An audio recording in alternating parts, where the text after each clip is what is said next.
Greetings to you, friends. I'm Chaplain Kenny. Hey, welcome to another episode of Deathbed Living with Chaplain Kenny. That's me.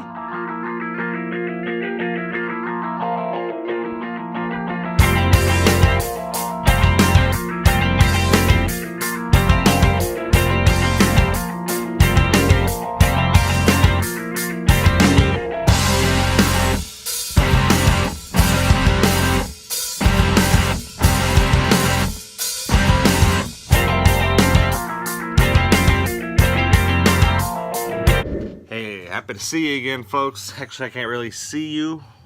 Oh, maybe I can. Remember that show Romper Room from when I was a kid that they used to say, I see Debbie, and I say Andy, and I say Charles. And you'd always wait for them to say your name. And man, Kenny is not a real popular name. My sister's name was Debbie, so she got to hear her name plenty. And man, that's a really going back, because I think I was probably 3 years old when Romper Room was popular. Something like that. But anyway, hey, welcome. I'm glad you're here. It is New Year's Eve, okay? Just want to do a quick little video message. I know I already did a couple, but since a lot of you folks are out, and the ones I'm talking to right now are the recovering addicts, okay? Because we're not allowed to use. But you folks who are out there who aren't alcoholics who are drinking, enjoy your New Year's Eve. Be safe tonight. But all you folks who are recovering alcoholics, you know who I'm talking to. I'm talking to myself, and I'm talking to all you folks who are recovering alcoholics. You know who you are. I know how the enemy prowls around like a roaring lion, seeking whom he might devour. Don't let that be you tonight, my friend. You know, he knows all your vulnerabilities. Is that the word? All your soft spots, all those areas, your weak points. You know, he knows your triggers, all those things that set you off. And man, as a recovering alcoholic myself, I know that New Year's Eve is a trigger, man. There's a lot of people who are going to fall tonight. A lot of folks who have been sober for a long time. Because it's New Year's Eve, they're going to compromise and they're going to ruin their lives tonight. As we speak, they might already be doing it, folks. If you're already doing it, just stop now. Turn back. Call for a cab, get a ride home, do what you need to do. Protect your sobriety like it's your little child, just like I said in the last video. Your sobriety can be a fragile thing, you know. You can't play around with it recklessly. You know, you have to protect it. You have to protect it with everything. You don't ever put yourself in a place of compromise. So if you all have been invited to parties from good friends or to bars, maybe to see your buddy play out, he's in a band. You've been invited to New Year's parties, casino, whatever the situation is. If you're a recovering addict, don't do it.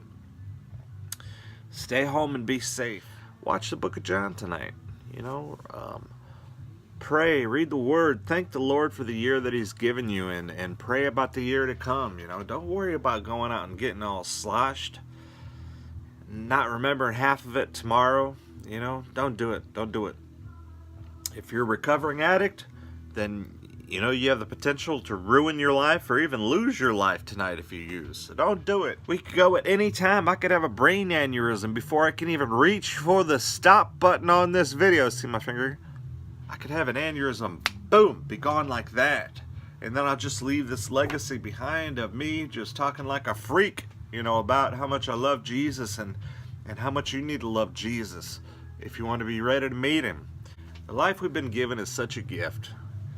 And it's a gift that none of us deserve. That the Lord made it so clear in his word that if you break his laws, if you're guilty of sin, then you cannot see the kingdom of heaven, you know. This sounds like it's a done deal, like it's over there, but God is so good to us that he provided a way. The only way. He came and lived the life for us on our behalf and lived it without sin. So when he went to the cross to become a sacrifice in our place, it was without blemish because he never sinned, not even once. None of us could die for our own sins, you know, and be resurrected, and we can't pay for our own because we're the ones who have already violated God's law. We can't undo what we've already done. There's nothing that we can do. If we're on our own, we're hopeless, all right? I know I've said it before. I need to say it every time I open my mouth. This is why we're here, folks, is to broadcast this message. And the message is the gospel message, the good news of Jesus. And that good news is the fact that he came and lived on our behalf. He lived a blameless, holy, sinless life. None of us could do it. None of us have done it. No one has ever done it. All of us are sinful. If we say we're without sin, we are a liar. The truth is not in us, folks. So he came and lived a sinless life in our place, and then he died in our place on the cross. He rose again in 3 days, just like he said he was going to do. If he would have never been resurrected, then we wouldn't have any hope. But we have all the hope in the world and outside of the world, in the spiritual world, because he was resurrected just like he said he would be in 3 days, folks. So make this new year a new year that you're drawing close to Jesus. Make it a new year that you're always busy about your Father's business. That's with a capital F. Okay? Be busy about his business. He's called you into this thing called the Great Commission if you're a born-again believer. Everyone has been recruited into this army of God. Are you in the fight? Are you in the battle? Did you ever sign up? You better check yourself. Check your papers, man. Make sure you're in there. If you're not feeling some resistance, then you ain't in the fight, my friend. Don't lie to yourself, folks.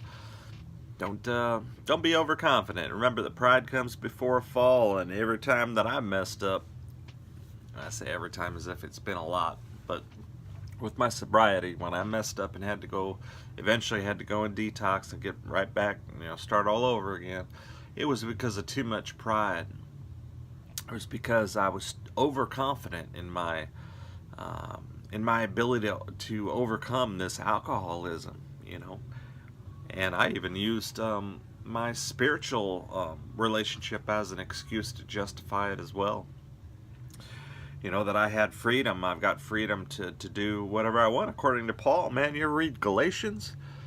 We got lots of freedom as believers, as followers of Christ, So, and I know that, and I feel absolutely zero conviction about alcohol for other folks to drink, unless you're a drunkard. I think the Bible's real clear that if you're a drunkard, you're not in the place you need to be. If you do anything in excess like that, whether it be drinking or whatever, man, it could be whatever. You let it overtake you. It's not part of God's will for your life. We're supposed to be in control. And when we lose control to a drug addiction or whatever, we know that we're out of the will of God. My big thing is beer. I can't be around beer or beer drinking. That was my struggle, was just drinking the beer.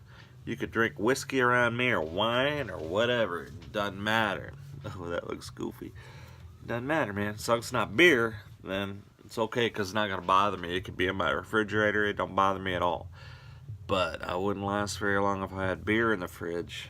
That would be not so good, my friends. But you all know what you can take and what you can't take. Just don't lie to yourself, because like I said, the times that I've really messed up bad is because I was overconfident and I lied to myself, And even while I was doing it, I think the Holy Spirit was in there telling me, no, this is not a good idea. Even while I was lying to myself, saying, no, you can do this. No big deal. You got the freedom. You have that right as a believer, as a child of God, to be able to live freely, And God's delivered you from this. You can do this. But see, the Lord wants us to be disciplined, and he wants us to use our head, We need to worship him with our minds as well as our heart and everything within us. But our minds are part of that as well, and he didn't give us our brains to check him in at the door, We're supposed to utilize what he's taught us. And if you're a recovering addict like myself, you've probably learned lots of lessons the hard way. So you know better. Hey, wait, let me do this the right way. You know better. Don't you go using tonight, okay? Don't you say I didn't tell you so. Because I'm giving you a heads up right now. If you think you're going to do fine, you're not. It's going to ruin your life. You're going to end up back in detox again. If you could even get another chance, don't do it. It's not worth it. Find something else to do. Have I said watch a movie yet? Nah, I think I did. If I said eat food, okay, eat food too. Eat food and watch a movie, preferably with your beloved. If you don't have a beloved, then, hey, that's okay, man. Just watch a movie and eat some good food. Hey, you got a dog? Hang out with your dog tonight, man. And I'm especially talking to you folks out there who don't have anybody. If you're by yourself tonight, don't you try to sneak around and drink or use or do whatever it is. And don't you use being alone as an excuse to do it either, okay? Because you're just punishing yourself, man. You use it to justify it, and then you're the one who pays in the end, man. Been there, done that. Don't do that. Don't be that guy, okay? Or that girl, okay? Don't do it. Don't do it. Just be thankful to the Lord, man. Make tonight the night that you give your heart to Jesus.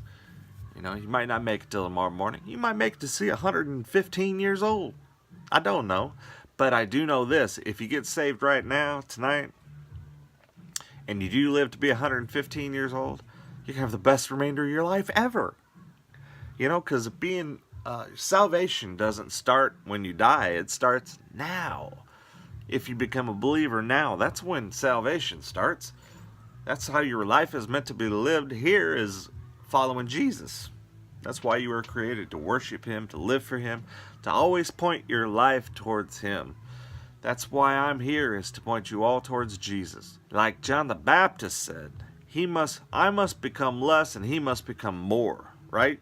So less of me and more of Him, and that's our motto as believers, as followers of Jesus. We live our whole lives pointing to Him.